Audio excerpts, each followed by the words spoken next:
Hey guys, Nina here, welcoming you to another reading from the Ladies of Horror Picture Prompt Monthly Challenge, hosted by Elaine Pascale on her channel, The Godmother of Horror. If you'd like to read along or read previously published pieces, please visit spreadingthewritersword.com or ladiesofhorror.com.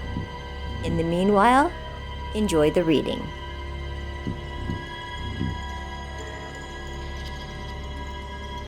Even the Cake Was in Tears by Amanda Worthington. You can't help what you've become, he'd said, voice gentle, full of heartbreak and self-loathing and love. He'd reached out to caress her bare shoulder like the contact would bring him absolution for his absence the night she'd been bitten or scratched or stung, or however she was made into this husk before him now, pale and thin and wrung out.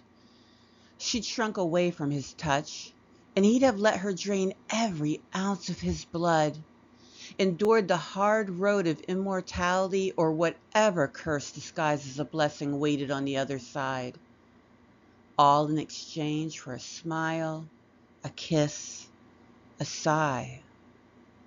Once they'd spoken of fleeing the busyness of their big city existence, hiding out in the mountains of Alaska for a while. But the idea of a midnight sun terrified her into silence when he brought it up. He was quiet more often these days, knew he should speak, but wasn't sure what he should say. He was a pastry chef, not a shrink. And naturally, that realization brought to mind cake.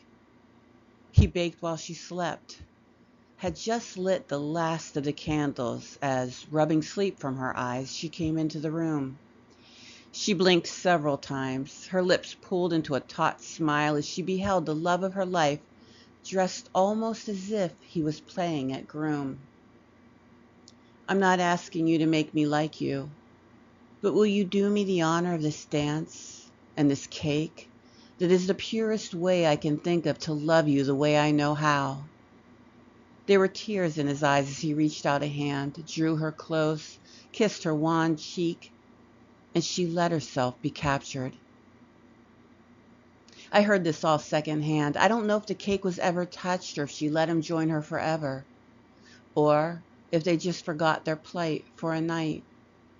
I don't know if they ever made it to marvel at McKinley's height, despite her saying she couldn't bear it. I like to think he became linked with her the moment they touched, that their retreat into immortality was bloodless and refined. I think of them sometimes when I'm layering the cake that decades before one of my ancestors taught his son how to make.